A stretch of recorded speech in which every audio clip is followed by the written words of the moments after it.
വരുന്ന വഴിയിലുള്ളതെല്ലാം തന്നെ വിഴുക്കും. ശരിക്കും എന്താണ് ഈ മിന്നൽ പ്രളയം? കേരളത്തിന് വീണ്ടും എന്തുകൊണ്ട് ഇത് ഭീഷണി ഉയർത്തുന്നു? സംസ്ഥാനത്ത് വീണ്ടും അതിതീവ്ര മഴ പെയ്യുന്ന സാഹചര്യത്തിൽ തന്നെയാണ് മിന്നൽ പ്രളയത്തെക്കുറിച്ചുള്ള ചർച്ചകളും കൊഴുക്കുന്നത്. പത്തനംതിട്ടയിലെ റാന്നിയിലും സമീപ പ്രദേശങ്ങളിലും മണിക്കൂറുകൾക്കുള്ളിൽ പെയ്തിറങ്ങിയ കനത്ത മഴയും ഉരുൾപൊട്ടലും മിന്നൽ പ്രളയത്തിന് വഴിയൊരുക്കിയിട്ടുണ്ട്. മധ്യകേരളത്തിൽ മാത്രമല്ല, വടക്കൻ മലബാറുമൊക്കെ അതിരൂക്ഷമായ നാശനഷ്ടങ്ങളും കെടുതികളും തന്നെയാണ് സമ്മാനിച്ചിരിക്കുന്നത്. നൂറുകണക്കിന് ആളുകളെ ദുരിതാശ്വാസ ക്യാമ്പുകളിലേക്ക് മാറ്റേണ്ടി വന്ന അസാധാരണമായൊരു സാഹചര്യമുണ്ടായി. എന്താണ് ഈ മിന്നൽ പ്രളയം? സാധാരണ വെള്ളപ്പൊക്കത്തിൽ നിന്നും ഇതെങ്ങനെ വ്യത്യസ്തമാകുന്നു? വളരെ ലളിതമായി പറഞ്ഞാൽ, വളരെ കുറഞ്ഞ സമയത്തിനുള്ളിൽ അസാധാരണമായ അളവിൽ മഴ പെയ്യുമ്പോൾ നദികളും തോടുകളും അതിവേഗത്തിൽ കരകവിഞ്ഞൊഴുകുന്നതാണ് മിന്നൽ പ്രളയം. മണിക്കൂറുകൾക്കോ ദിവസങ്ങൾക്കോ പകരം മിനിറ്റുകൾക്കുള്ളിൽ തന്നെ ജലനിരപ്പ് അപകടകരമായ രീതിയിൽ ഉയരുന്നത് കൊണ്ടാണ് ഇതിനെ ഫ്ലാഷ് ഫ്ലഡ് എന്ന് വിളിക്കുന്നത്. മലയോര മേഖലകളിലാണ് കൂടുതലായി ഇതിൻ്റെ ആഘാതം അനുഭവപ്പെടുന്നത്.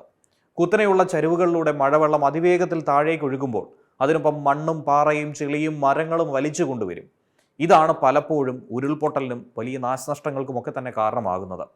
റാന്നിയിലെ സാഹചര്യത്തിൽ ശബരിമല വനമേഖലയിലും മുകളിലെ കാശ്മീർ മേഖലയിലുമൊക്കെ ഉണ്ടായ അതിശക്തമായ മഴയും ഉരുൾപൊട്ടലും പമ്പാ നദിയിലേക്ക് വൻതോതിൽ വെള്ളമെത്താനുള്ള കാരണമായി.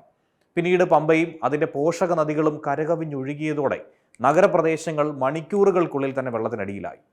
മിന്നൽ പ്രളയത്തിൻ്റെ ഏറ്റവും അപകടകരമായിട്ടുള്ള ഏറ്റവും വലിയ അപകടമെന്ന് പറയുന്നത് തന്നെ മുന്നറിയിപ്പ് സമയം വളരെ കുറവാണ് എന്നുള്ളതാണ്. വെള്ളം ഉയരാൻ തുടങ്ങുമ്പോഴേക്കും രക്ഷപ്പെടാനുള്ള അവസരം പലപ്പോഴും നഷ്ടമായേക്കും. അതുകൊണ്ട് തന്നെ നദീതീരങ്ങളിലും മലഞ്ചെരിവുകളിലും ഒക്കെ താമസിക്കുന്നവർ കാലാവസ്ഥ മുന്നറിയിപ്പുകൾ കർശനമായി പാലിച്ച് മുന്നോട്ട് പോവുക എന്നുള്ളതാണ് ഏക പോംവഴി. ദുരന്ത നിവാരണ വിദഗ്ധർ ആവർത്തിച്ച് ഓർമ്മിപ്പിക്കുന്നതും ഈ ഒരു കാര്യം തന്നെയാണ്. കാലാവസ്ഥാ വ്യതിയാനവും വനനശീകരണവും അനിയന്ത്രിത നിർമ്മാണങ്ങളും മിന്നൽ പ്രളയങ്ങളുടെ തീവ്രത വർദ്ധിപ്പിക്കുന്നു. ഇത് തന്നെയാണ് പ്രധാനപ്പെട്ട ഘടകങ്ങളായി വിലയിരുത്തപ്പെടുന്നത്. നഗരങ്ങളിൽ മഴവെള്ളം ഒഴുകിപ്പോകാനുള്ള സ്വാഭാവിക മാർഗങ്ങൾ ഇല്ലാതാകുന്നതും വെള്ളപ്പൊക്ക സാധ്യത വർദ്ധിപ്പിക്കുന്നു.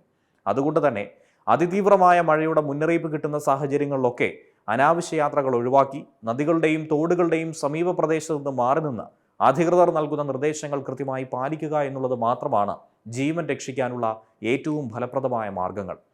കാലാവസ്ഥാ വ്യതിയാനത്തിന്റെ പശ്ചാത്തലത്തിൽ മിന്നൽ പ്രളയങ്ങൾ ഇനി അപൂർവ സംഭവമല്ല, കൂടുതൽ ജാഗ്രത ആവശ്യമായ ഒരു യാഥാർത്ഥ്യമായി തന്നെ മാറിയിരിക്കുന്നു. ഏറ്റവും പുതിയ വാർത്തകളും വിശേഷങ്ങളും വിരൽത്തുമ്പിലറിയാൻ സീ മലയാളം ന്യൂസ് എല്ലാ ഡിജിറ്റൽ പ്ലാറ്റ്ഫോമുകളിലും ലഭ്യം.